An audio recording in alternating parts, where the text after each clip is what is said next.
Hare Krishna. This year, 2021, marks 50 years since His Divine Grace A.C. Bhaktivedanta Swami Prabhupada, founder Acharya of the International Society for Krishna Consciousness, set foot upon and thus purified the land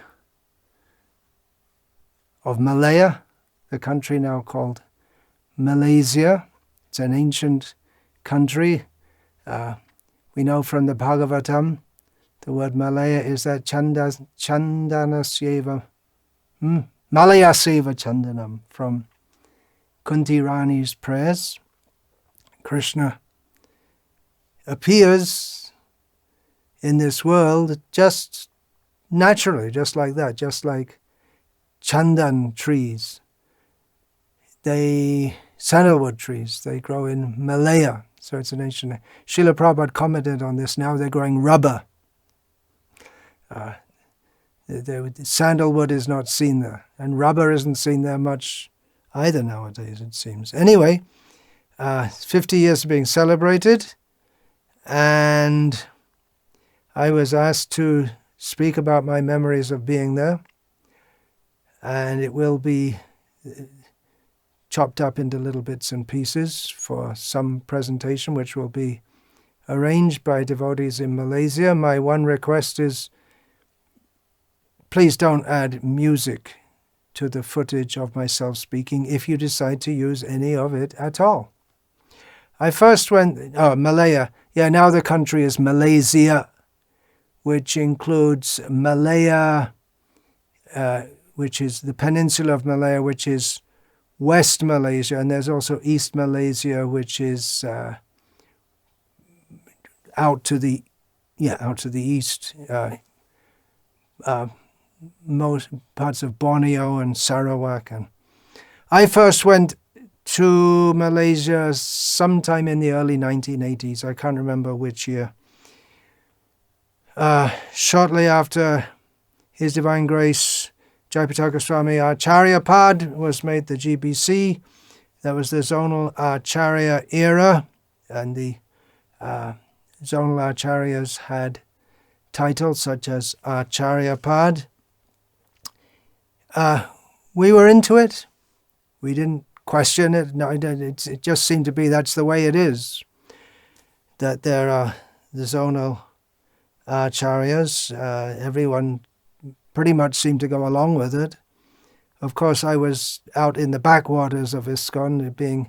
I was serving under Prabhavishnu Swami, who was regional secretary for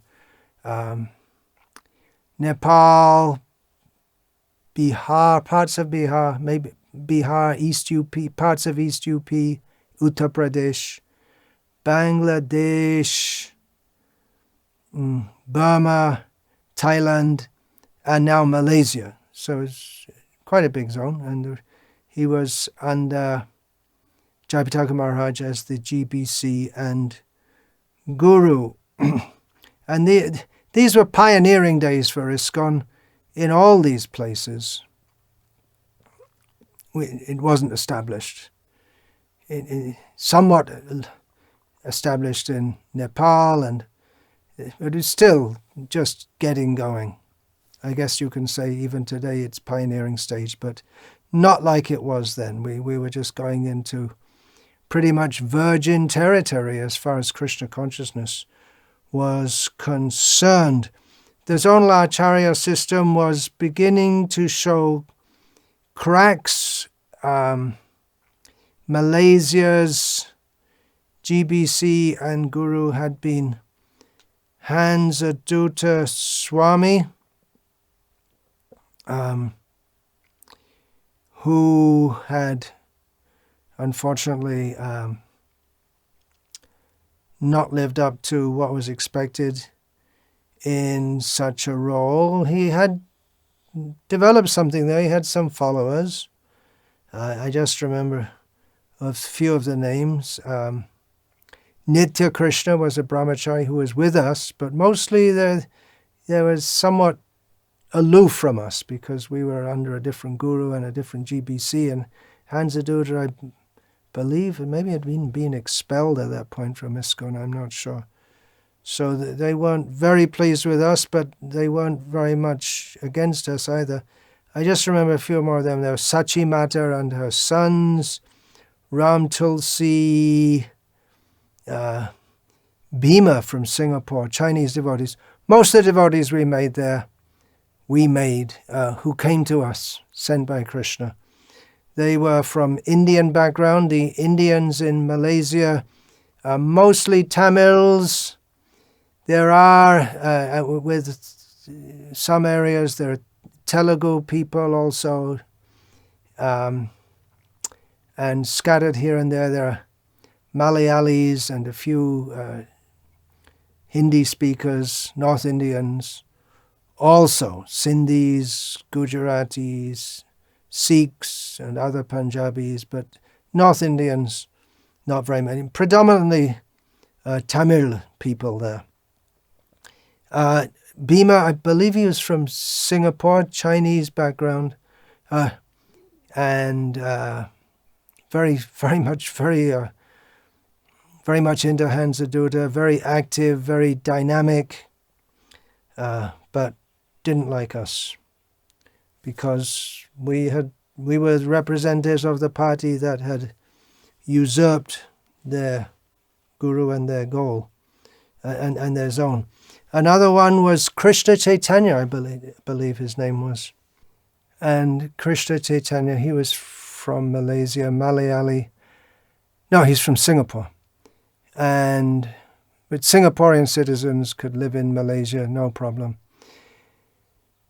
And he later took initiation from Kirtanananda. He was living with us as a brahmachari. He wasn't against us. Very nice, very intellectual, eccentric, and I counted him as a friend and still as a friend, although I don't see him much nowadays.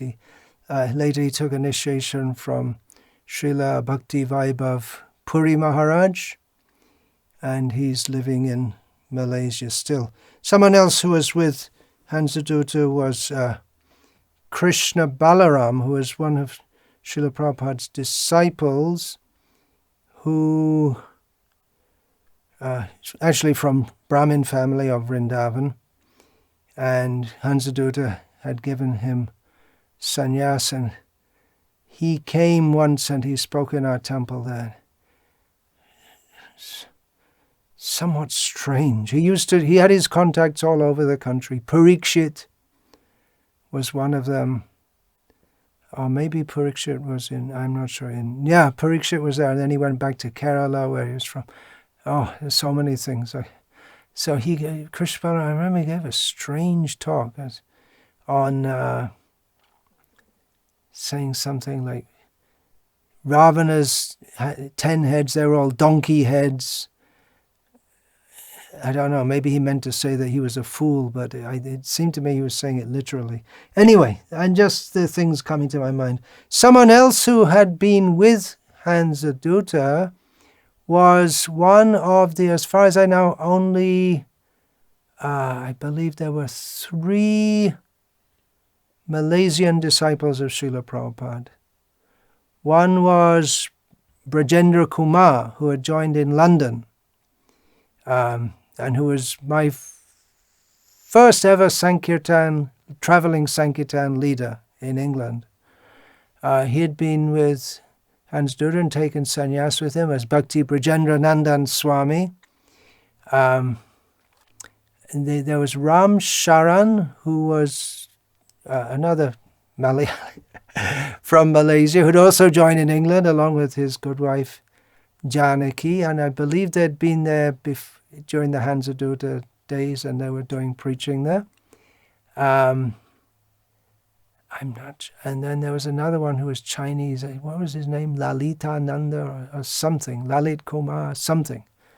I never met him or heard anything about him.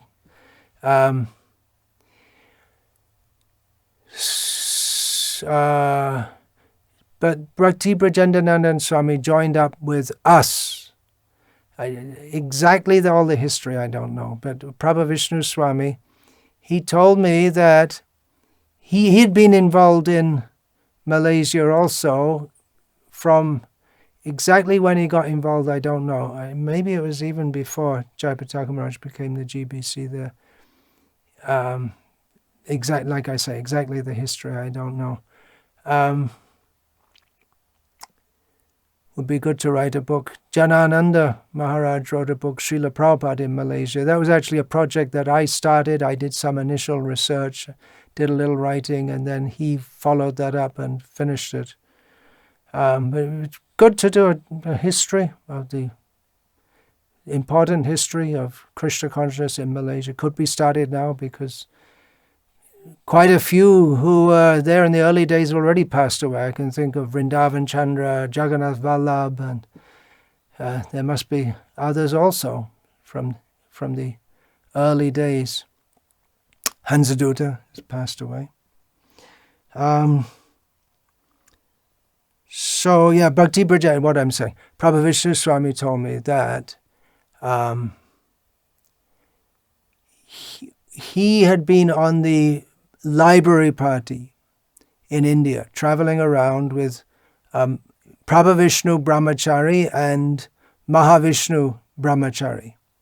In England, they were known as the two Vishnus, the Vishnu brothers, that's right. And they'd come to India and they were traveling, doing libraries, going to libraries, putting Srila Prabhupada's books in the libraries. That program was winding up because the books the program had been piloted by Gargamuni Swami to distribute so many books of Srila Prabhupada which are coming from America. That book stock was finishing. We didn't have all we didn't have Bhagavatam printing in sets. We didn't even have the full sets. We didn't have it in India at that time. The program was winding up, and then Prabhavishnu Swami approached Srila Prabhupada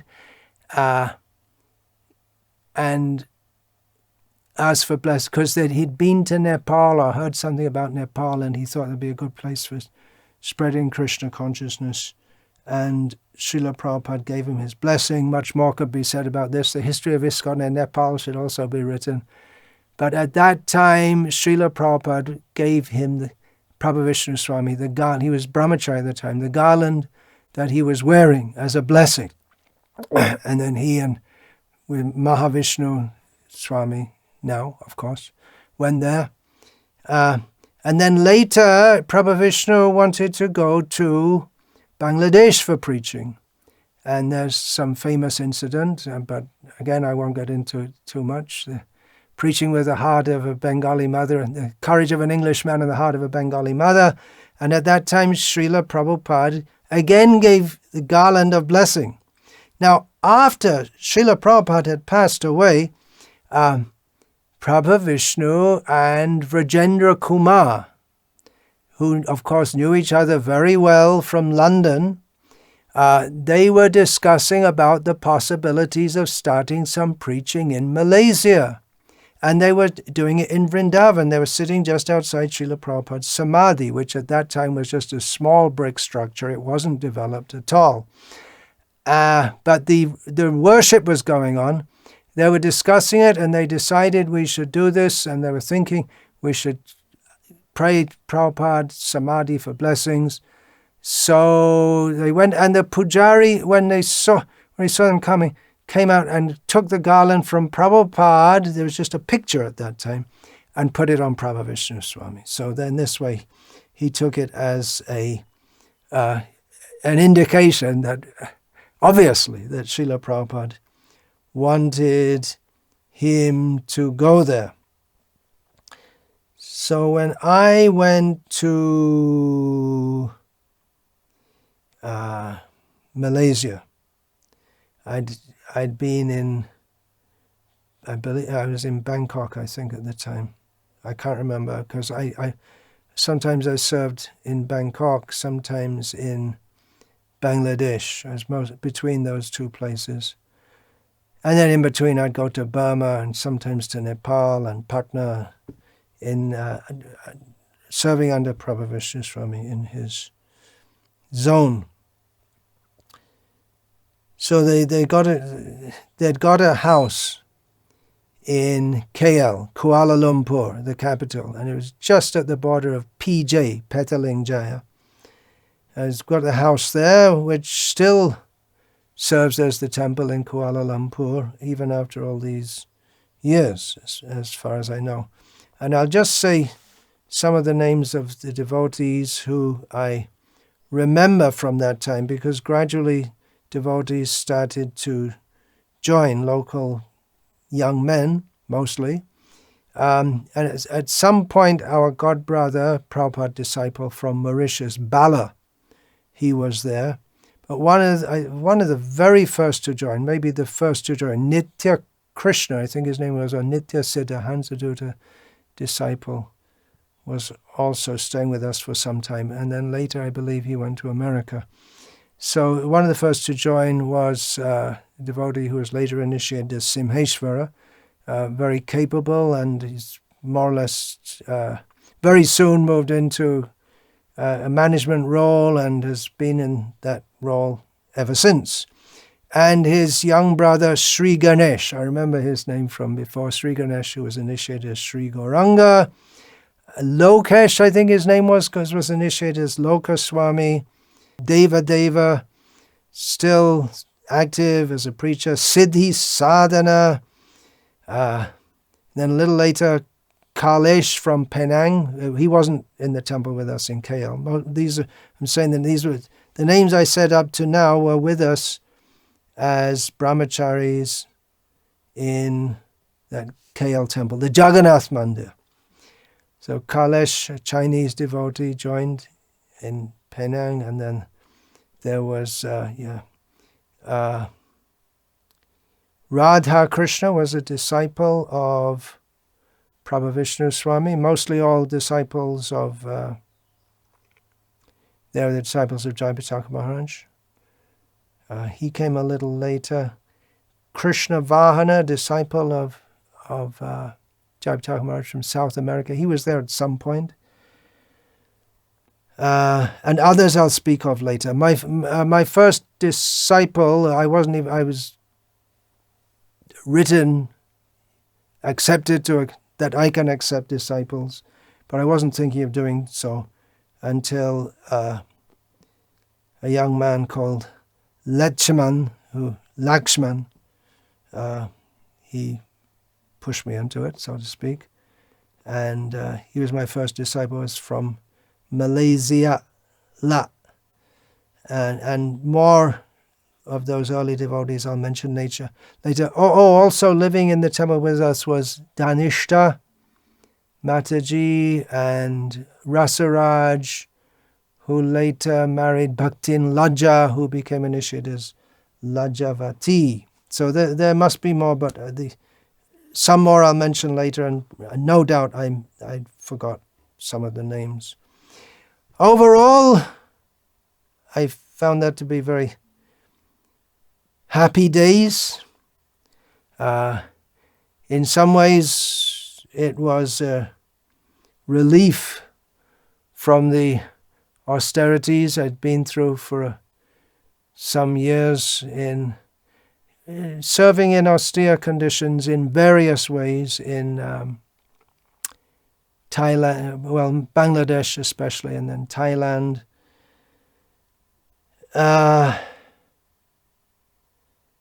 Malaysia was a modern country. It was quite rich and developed, which Bangladesh certainly wasn't at the time. It's rich, I believe, from oil. They've got some oil and not a very big population. So quite well-to-do, and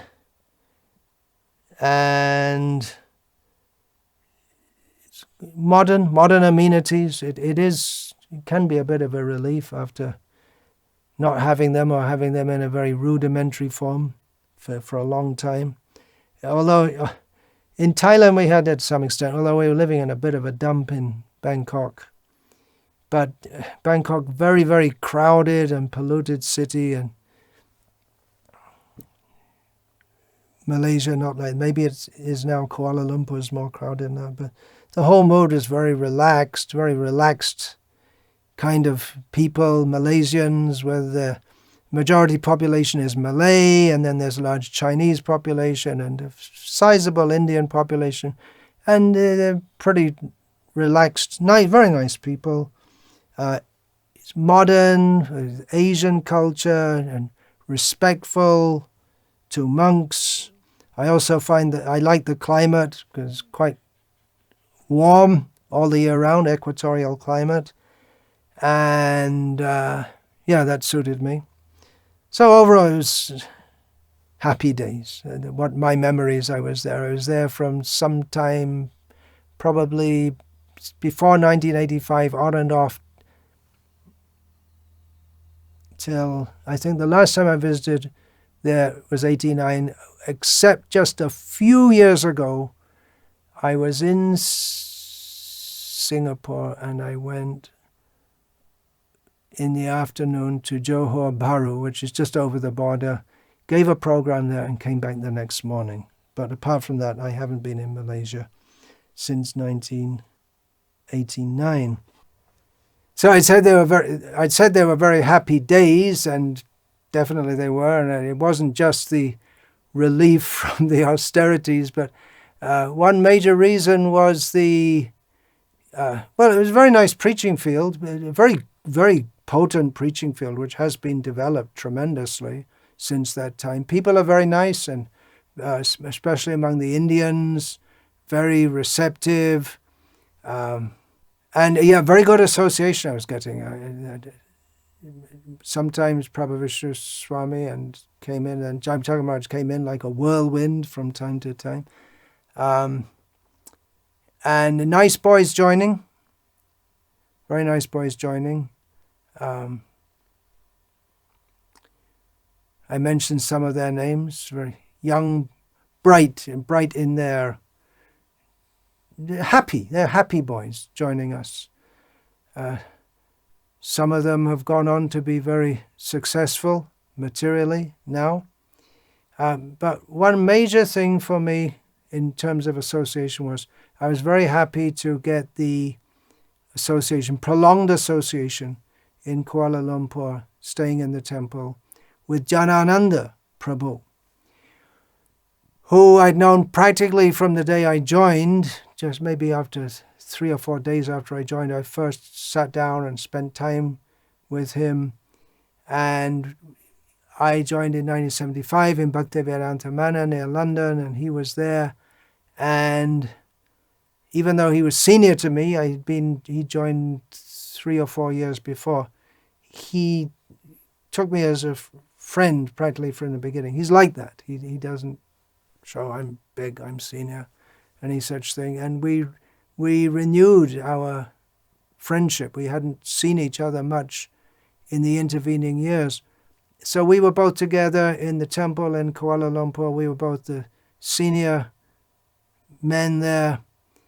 And I don't remember who was the temple president, whether it was me or him.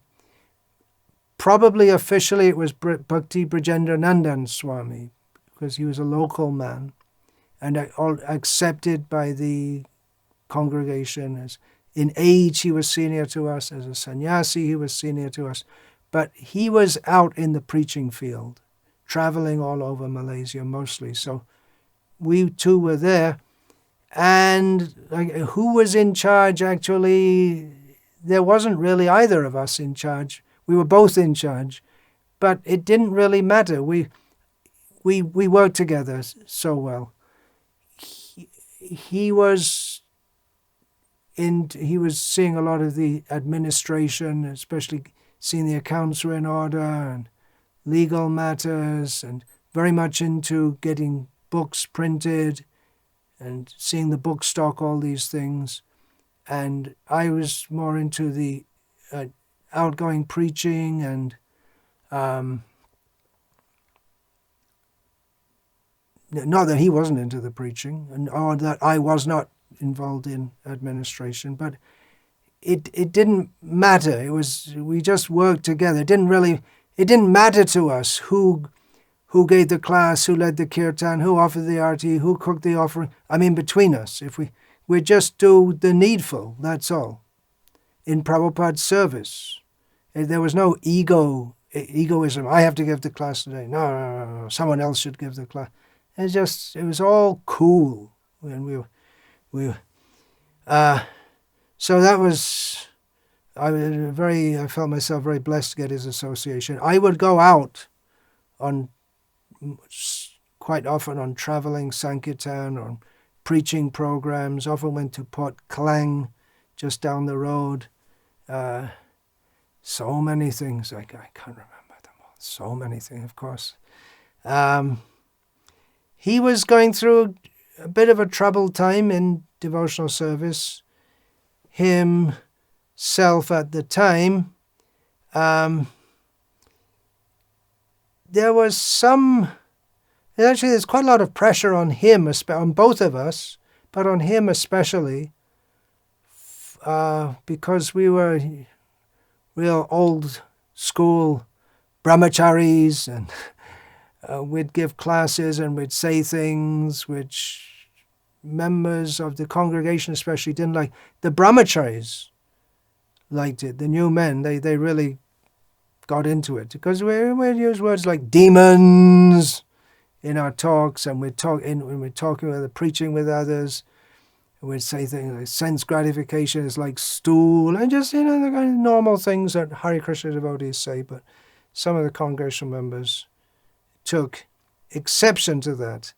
And for both of us, it was something which we couldn't really relate to, how people could be very good devotees, very nice people, very cooperative in so many ways, but quite clearly also interested in having a good career and a good car and being known as prestigious, well placed in society. We couldn't relate to it much, but particularly the pressure came on Janananda from the they'd really complain about him to Prabhu Vishnu Swami and Jai Bhajan Maharaj. I remember one time Janananda, he came to me, couldn't believe, said they're complaining to me because I use the word karmi. It's just a word we use all the time. Couldn't relate to it. I also saw getting a clobbering, but mostly I got it from Bhakti Brajendra Nandan Swami, who some of the members of the congregation would complain to him, and I would get it from him. He would not get it on the case of Janananda. It's hard for me not to say Janananda Maharaj as he is now. He wouldn't get on the case of Janananda Prabhu at that time, because they're old friends from the very beginning of the Krishna consciousness days. But he got on my case. He was very heavy. He was very, very heavy. But anyway, and eventually Maharaj's attitude toward me changed, and maybe, I don't know, maybe I softened up a bit or not. I'm not sure. These are just some memories of the kind of things that go on in the Hare Krishna movement, when we're all trying to serve Srila Prabhupada together, and there may be misunderstandings, or different approaches, different so like that. There's just some of the things that were going on. My happiness in Malaysia, especially, I remember I very much like to go on book distribution there. The evening times especially, I liked it very much. The only thing was that you usually came back late to the temple, or got back late if you're on traveling sankirtan. It was very nice, because the daytime is quite hot in Malaysia, but in the evening it's pleasantly warm.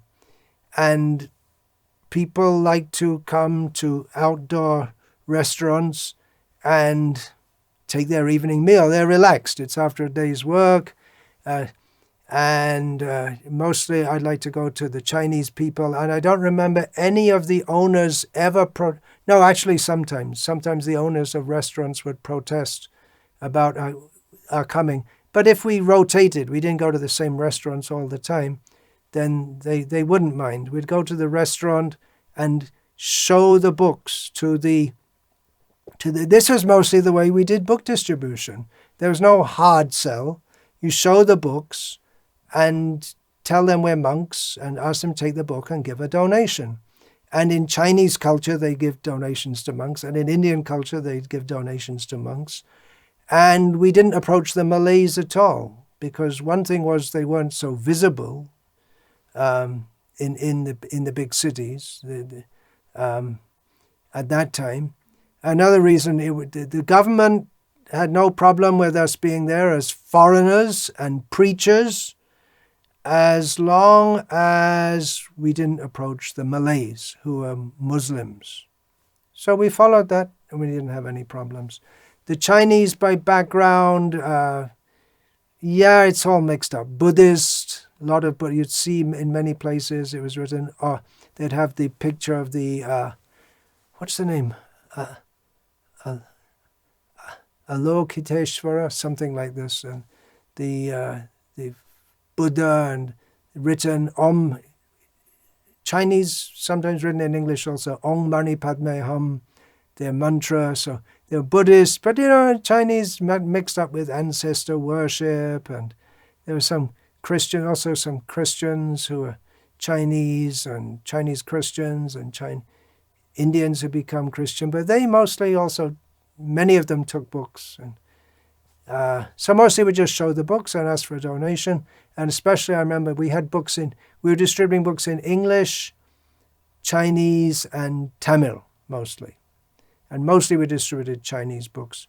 And the most popular was The Light of the Bhagavat, and mostly people, which was quite a big book, a hard book, and people would give usually 20 ringgit for that, which was, nowadays I don't know the value of the money, but that was quite a good donation. And this way we also raised money for the temple. So it was very nice going out in the evening. It's pleasant climate and pleasant people. They're in a pleasant mood.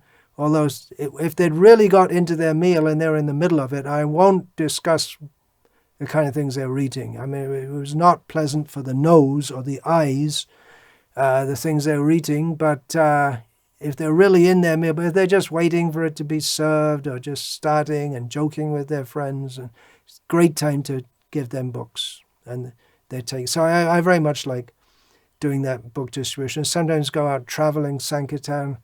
I remember one particular trip.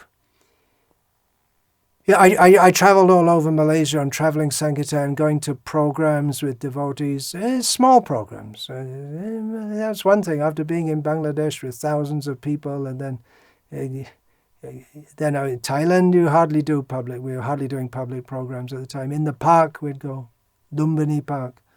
But that wasn't really a program. But it seemed a bit strange to me, being used to so many people in Bangladesh, and you go to a program and there are 15 people, and that's the program. But doing book distribution, traveling, went pretty much all over West Malaysia, and especially on the western side of West Malaysia. It's a peninsula, and most of the population's on the western side.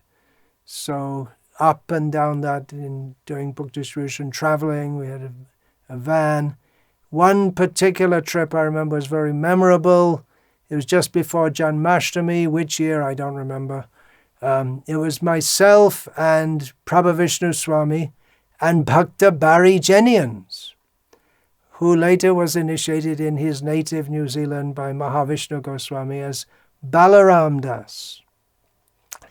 So Barry would do the driving and the shopping and maybe some cooking also. I'm sorry, Barry, Balaram, if you happen to sing this. I can't remember whether cooking or taking raw food or whatever. But he would do all the stuff, and myself and Prabhavishnu Swami were free to do book distribution, and it was great. We loved it. It was great for both of us. It was just a break from management. No management. Just distributing Prabhupada's books all day, every day. It was a marathon for about 10 days or something before Janmashtami, and we went up to the Trengganu, the northeast. And went up to that area. One point I remember, what we would do, we'd go into small places, small towns, and often there'd be just like 10 shops or something. And then I'd take one side, he'd take the other, and we'd meet in the middle. So I remember I saw something on his side, which looked like a really good shop. It's an Indian shop, and it's a video shop, and it's usually pretty good. So I broke the rule, and I went in on his side while he was at the far end. I went into that shop, or maybe I think I broke the rule. I went in, and I got, even the people weren't particularly interested in the books or anything, but they gave me 600 ringgit, which was the biggest donation I think I ever got anywhere in the world. And I gave them as many books as I could. And then he was a bit miffed at that, because we're having a competition, who can do the most. And he was every day a little bit ahead of me. But then on the last day was Janmashtami. And then he went back either the night before or Janmashtami, wanted to be there in Kuala Lumpur to be there in Kuala Lumpur all day for the Janmashtami celebration. And I said, no, I'll stay out. I'll do another day. And Barry agreed, and we'll go back at night. And so I had an extra day to try to catch up with him, but it was a tall order to see. It was going to be difficult to catch up with him. That was one of the most blissful Janmashtamis I ever spent. I was all day distributing Srila Prabhupada's books. He was in some mining settlement somewhere. It had been mining. I think there wasn't mining going on. There was Chinese, all Chinese. Mostly with the Chinese, couldn't, especially when you're outside the big metropolises, they only spoke Chinese. Maybe they spoke Malay also, but I didn't speak Malay. So I just give them he had a mantra sheet, something written in Chinese saying, I know what it said, something like, where monks give a donation. And it was huge. It was a small place, but it took me pretty much all day to do it. And everyone was giving a good donation. There probably no one had ever, anyone like us had ever been there before. And I did a lot of books, and I collected a lot of Lakshmi, and I just got ahead of Vishnu Swami overall. And then I remember, then we drove back. It was about, must have been quite late, and took, as far as I remember, it was about 2 hours to get back to the temple. As we came in, there was evening arti or night arti was going on, and I remember Prabhu Vishnu leading the kirtan with his typical style, playing the mridanga with his one leg comes up behind, then the other leg comes up, and he was singing that from Kunti's prayers. What is that? Devaki Nandanaya cha Nanda Gopa Kumaraya Govindaya Namo Namaha. And somehow or other, I forget the first line, but he was singing that at the time. It was very, very blissful. And then after the kirtan, he said, congratulations on winning the marathon. He said, how do you know? I think Barry must have phoned him.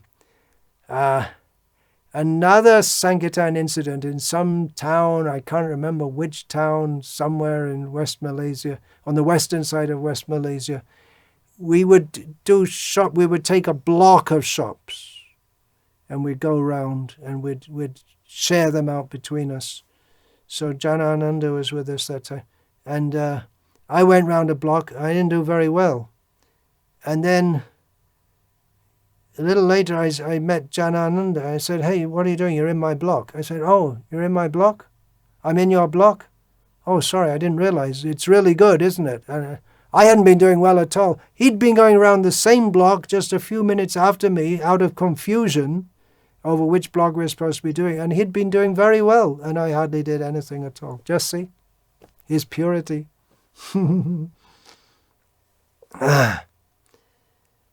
Then, what else? Just a few notes I made of things I can remember of those times. Some early devotees. Vrindavan Chandra was with us pretty much all the time. He was living at home with his wife, Nandini, and their 2 daughters. But he was with us full time in the temple. He'd drive in every morning. Ravi, airline pilot, and his wife for Malaysian Airlines, and his wife, who had been an air hostess, they became Ravi Lochan and Leela Madhavi. These are some of the early devotees. Rasaraj, I mentioned, Rasaraj and Lajavati. They were in the kitchen in the temple, and I myself and Janananda, we'd often cook. Both of us would cook also, and it was very pleasant to take prasad. That was our main meal. We'd take in the morning. We'd sit just outside. At that time it was not too hot outside, and we would we'd take prasadam, and a very, very nice mood. So Rasaraj was often cooking. I would sometimes cook. Janananda would cook. Different offerings were going on apart from the cooking for all the devotees. Some other devotees I remember, Radha Raj, I think his name was, and his wife Sudevi, Dayal Gauranga, I think it was Dayal Gauranga or Dayal Govinda. For quite some time, we had a book distribution party in Penang, staying in an apartment rented by Dhruvanath, which I found. I got the apartment, and then he was staying there with his wife, who was from Colombia, and their son. Dhruvanath Prabhu passed away quite a few years ago. He's also from London, and he was very generous in that we invaded his family for quite a few weeks, and because Penang is the second biggest city in West Malaysia, at least, and we would do that whole area. And Butterworth, Jagannath Vallabh was in Butterworth. Butterworth, just over the Strait of Penang. In those days, there was no bridge. You'd have to take the ferry to come over. So we worked that whole area for quite a few weeks. Back to Kuala Lumpur, the new men were there. I used to give them a verbal bashing regularly and get on their case for all the things that they were doing wrong. And Janananda, he was much softer than myself in dealing with them, so it was something like a strict father and kind mother kind of approach. And they're quite a few years later, after many years, I met some of them in Mayapur, and they were so grateful and appreciative that I'd bashed them somewhat into shape. Someone should bash me into shape, I guess. One thing I remember is kirtans. With Janananda around, definitely we're going to have blissful kirtans. In those days, I used to lead a lot of kirtans also. My voice wasn't gone, which it was for many years. I didn't lead kirtans for many years. I still don't much. But I used to lead kirtan. One time, I remember, we had a Rath Yatra in Kuala Lumpur. It was just not a very big Rath Yatra, not in the center of the town. It was around the area we were staying in. And it went on for not very long, 2 or 3 hours, something like that. I remember I started the kirtan with the idea, I'll start and then someone else will take over. But I really got into it, and I just led the kirtan all the way through. I just felt so blissful, I didn't stop. I should have given it to someone else, but I didn't. That's one memory. Kirtans in the evening, gets dark quite early there. By the way, the government made the time zone there. So I was saying it's a bit. The climate's nice. It's quite hot in the day and quite cool in the evening and the night, but not not so cool. And it's still quite hot. It's a very humid climate. So we do kirtan in the arati, and it was hot and sweaty, and we'd have the doors of the front doors open to let some air in, apart from the fans on. And sometime, I believe it was myself, sometime after, because we'd often like to, after the kirtan in the evening, if we weren't going out for book distribution or doing just some program, we'd do prolonged kirtans. So at some point I believe it was myself, give all the credit to myself as usual, I went out onto the grass, and there's a small lawn in front of the temple, and we were doing kirtan out there. So it was a little cool relief. And then at some point, Singheshwara got the idea to bring out the garden hose and hose us down while we were doing kirtan. And it was okay, because we had these Balaram Mridangas, which were plastic. So we were all getting cooled off, and we were already wet from sweat, and our clothes were sticking. And we became completely wet, and we were all laughing and falling over. And we did that a few times. And I think Janananda stopped it and said, "Hey, this is getting a bit too much." More laughing anecdote. It's nothing really to do with preaching in Malaysia, but it's just something I remember from the time in Kuala Lumpur. One time, Sarvaksha, who was from New Zealand, but he'd been serving in Bangladesh for some time. He was quite a character. So for some reason or other, he and I believe Rasik was also there for some reason. Oh, he must have been selling paintings for raising money for Bangladesh. That's what he must have been doing in Malaysia. So he was there, and he had this thing. He liked to needle other devotees with these, speak in such a way that just really, just in a, not in an angry tone, but just in a calm tone, say all kinds of horrendous things about you, to you. He had a habit of doing this. So one morning he was doing this, and I was kind of used to it from Bangladesh, and going on. Sometimes I'd say something a little bit to parry him, and no one was really noticing. It's just the kind of thing he did. But at some point I got a little frustrated. We were in the brahmachari ashram, and the door of the bathroom was open.